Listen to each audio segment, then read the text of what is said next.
टीपू सुल्तान की फोटो है, क्या आप इससे भी नफरत करेंगे? 11 घरों को मध्य प्रदेश में मोदी के बुलडोजर ने निस्तो नाबूद कर दिया कि मोदी के बुलडोजर ने वहां मॉब लिंचिंग करा है, उसको भी ऑथेंटिकेट करा जाए। मंत्री जी को पेट में दर्द हुआ, माशाल्लाह, शुक्रिया उनका। सभी लोगों को पता तो चल गया होगा कि सुप्रीम कोर्ट में बुलडोज़र का मामला दर्ज हो चुका है और इस पर एक सुनवाई भी हो चुकी है।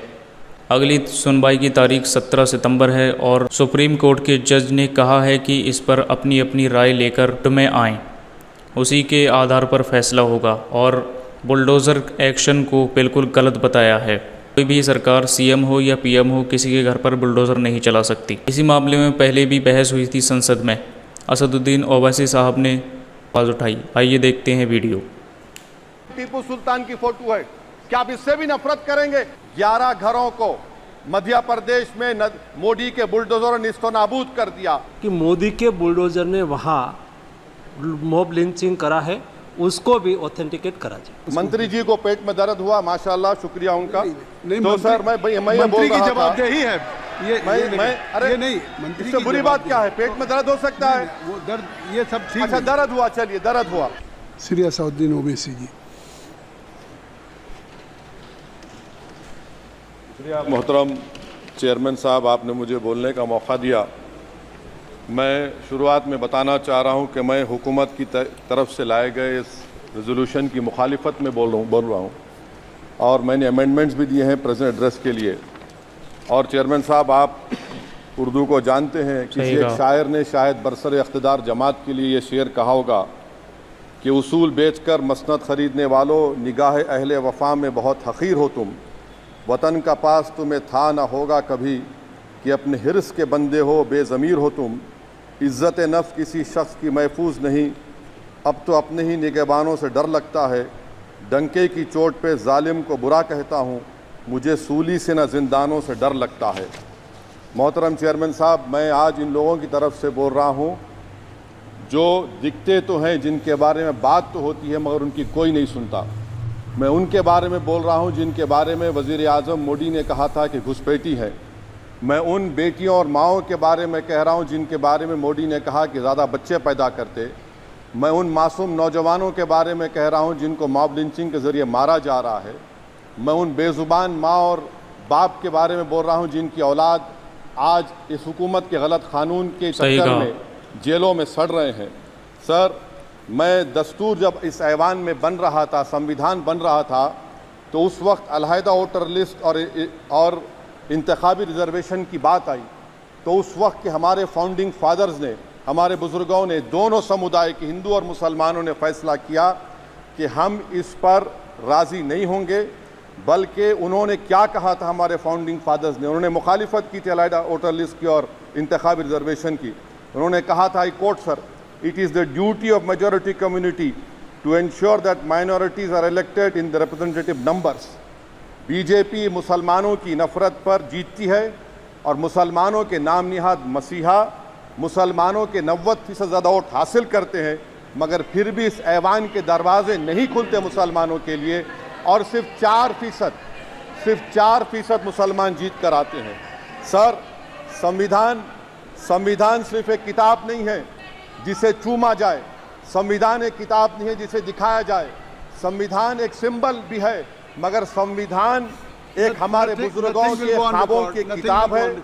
हमारे जमहूरियत को हमारे बुजुर्गों ने इस तरह समझा, हमारे फाउंडिंग फादर्स ने इस तरह जमहूरियत को समझा कि इसमें हर समुदाय और मजहब और समाज के मानने वाले लोगों की राय को शामिल किया जाएगा इस मुल्क को चलाने के लिए। मगर इस ऐवान में सिर्फ 4% मुसलमान जीत कर आते हैं। मैं संविधान से जो मोहब्बत के दावे करते हैं उनसे कहूँगा कि कभी उठाकर पढ़ो कॉन्स्टिट्यूंट असेंबली डिबेट्स में कि नेहरू ने, H.C. मुखर्जी ने, सरदार हुकुम सिंह ने माइनॉरिटीज़ के बारे में क्या कहा था।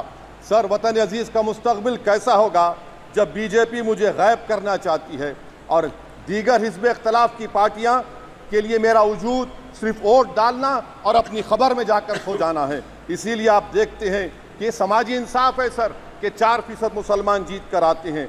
सर, इस ऐवान में ओबीसी समाज के एमपी अब अपर कास्ट के एमपी के बराबर हो चुके हैं। ओबीसी समाज के एमपी अब अपर कास्ट एमपी के बराबर हो चुके हैं और 14% मुसलमान सिर्फ 4% जीत कर आते हैं। CSDS का डेटा ये बताता है कि इस मुल्क में जो वोट बैंक है, जो एक मुश्त वोट डालता है, वो अपर कास्ट का है। मुसलमान का कभी ना वोट बैंक था ना कभी रहेगा। सर 4 जून के बाद 6 मुसलमानों की मॉब लिंचिंग हुई, 11 घरों को मध्य प्रदेश में मोदी के बुलडोजर ने निस्तो नाबूद कर दिया। हिमाचल प्रदेश में एक मुसलमान की एक दुकान को लूट लिया गया और हिज़्ब इख्तिलाफ की पार्टियों की तरफ से सन्नाटा है। शायद अब वक्त आ चुका है कि लफ्ज़ मुसलमान का नाम लेना भी अब उस पर पाबंदी आयद कर दी जाएगी। सर मैं ये बात बताना चाह रहा हूँ कि नरेंद्र मोदी को जो मैंडेट मिला है। एक मिनट ओवैसी साहब, आप लोग बैठ जाएं, कृपया आप लोग बैठ जाएं। श्री मनसुख मांडविया जी, आप लोग बैठ जाएं, कृपया माननीय सदस्य बैठ जाएं। श्री मनसुख मांडविया जी, मनसुख मांडविया जी, कृपया आप लोग बैठ जाएं। अपने प्रारंभिक कृपया आप लोग भाषण में बैठ जाएं। माननीय आप लोग बैठ जाएं। माननीय सदस्य ने अपने प्रारंभिक भाषण में जो शब्द प्रयोग करा है उसको ऑथेंटिकेट करा जाए। और अभी उन्होंने उल्लेख करा कि मोदी के बुलडोजर ने वहाँ मॉब लिंचिंग करा है, उसको भी ऑथेंटिकेट करा जाए। निश्चित तौर से इसको ठीक है। ओवैसी साहब, जब भी कोई बात नहीं सर, आप चेयर पर बैठे हैं जी, इसलिए आप मंत्री जी को पेट में दर्द हुआ, माशाल्लाह, शुक्रिया उनका। नहीं, तो सर मैं ये बोल रहा था, जवाबदेही है अरे ये नहीं, मंत्री इससे बुरी बात क्या है? पेट में दर्द हो सकता है, वो दर्द ये सब ठीक। अच्छा दर्द हुआ, चलिए दर्द हुआ, दिल का दर्द हुआ। तो सर जो नरेंद्र मोदी को मैंडेट मिला है वो सिर्फ और सिर्फ मुसलमानों की नफरत पर हिंदुत्व की वजह से मिला है। I would like to say it is not Modi's in doc but every single person voted him despite his anti Muslim voice. And I would like to tell the position parties, this is not a moral victory for you, this is a victory of majoritarianism. Everyone should contemplate and do introspection. Why is it that the OBCs and the upper caste are getting their due representation? Why are the Muslims not getting? Are we here only to vote for you and not to get elected? If that is the case, please tell us that we are only here to vote for you. Sir, आज भारत के आधे नौजवान बेरोजगार हैं और रोजगार की तालिश, बेरोजगारी का आलम यह है सर कि मोदी सरकार के 5 साल में 75 लाख एस्पिरेंट्स की जिंदगी बर्बाद हो गई, 6 पेपर लीक हुआ। बेरोजगारी का आलम यह है सर कि रशिया जा रहे हैं, वहां जाकर अपनी जानों को दे रहे हैं।